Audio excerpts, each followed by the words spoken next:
Saya akan memulai pidato saya dalam 3, 2, 1. Oke, poin pertama saya adalah reframe. Saya merasa bahwa latar belakang yang disampaikan lawan cukup relevan, namun ada beberapa hal yang perlu dibenarkan. Pertama, insentif Tiongkok. Menurut kami, di dunia kapitalistik ini, Tiongkok yang mendominasi akses ke mineral tanah jarang akan melakukan limitasi ke negara lain. Karena ini menguntungkan mengingat mineral tanah jarang itu esensial untuk perkembangan teknologi. Lalu kedua, karakterisasinya. Kami setuju bahwa aktor bertanggung jawabnya adalah Tiongkok, karena mereka yang menguasai mineral tanah jarang dan bertanggung jawab untuk hal itu. Tapi kami tidak setuju bahwa aktor rentannya adalah masyarakat kelas bawah. Menurut kami, aktor rentannya adalah seluruh negara atau masyarakat selain Tiongkok yang membutuhkan mineral tanah jarang. Karena faktanya mereka butuh mineral tanah jarang. Tapi karena mineral tanah jarang hanya dikuasai oleh Tiongkok, aksesnya akan dipersulit. Karena itu sifat dari negara tersebut Tiongkok dan dampak dari dunia kapitalistik.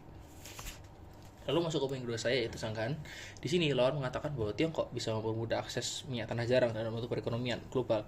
Namun menurut kami ini tidak benar karena beberapa alasan. Pertama, negasi. Mari kita melakukan reality check. Faktanya, Tiongkok tidak akan semudah itu memberikan akses minyak tanah jarang, dan instead mereka akan mempersulit distribusi ke minyak tanah jarang ke negara lain.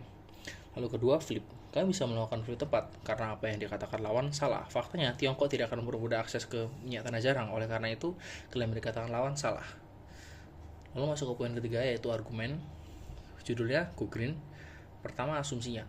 Kita masuk ke asumsinya, yaitu di sini masalahnya Tiongkok akan mempersulit akses dan akhirnya perkembangan teknologi akan sulit karena terbatasnya akses ke minyak tanah jarang, dan perkembangan teknologi itu penting dan buruk jika terhambat karena sulitnya akses ke sumber daya alam tertentu seperti minyak tanah jarang.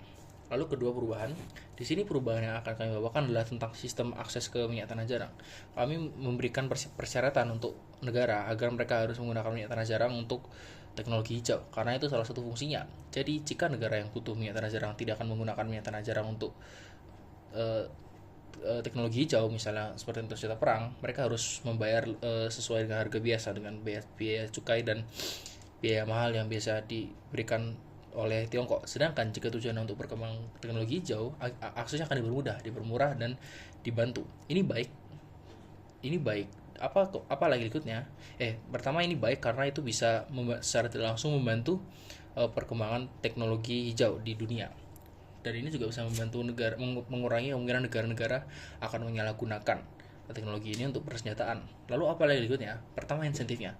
Tiongkok bisa mendapat keuntungan karena jika dia mempermudah akses ke negara tertentu, kerjasamanya dengan negara tertentu dengan Tiongkok itu bisa baik dan lancar, dan Tiongkok bisa dapat keuntungan entah itu sumber daya alam lain atau mungkin persenjataan, militer atau hal lainnya.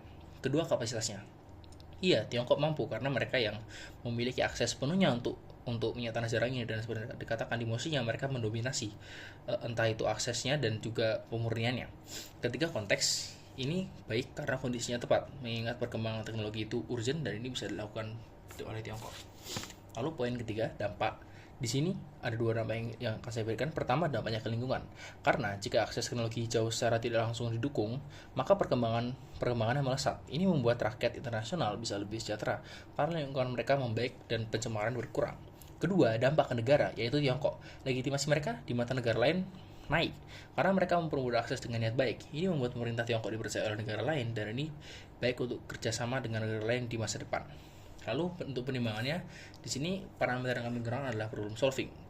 Karena ini menyelesaikan dua masalah. Pertama, dominasi Tiongkok, karena dengan ini Tiongkok bisa lebih memberikan akses ke minyak tanah jarang, dan kedua, menyelesaikan isu lingkungan, isu pencemaran lingkungan, karena teknologi hijau membutuh perkembangan dan perkembangannya dengan persyarat di perubahan tadi. Oke, sekian dari pidato saya bangga telah propose.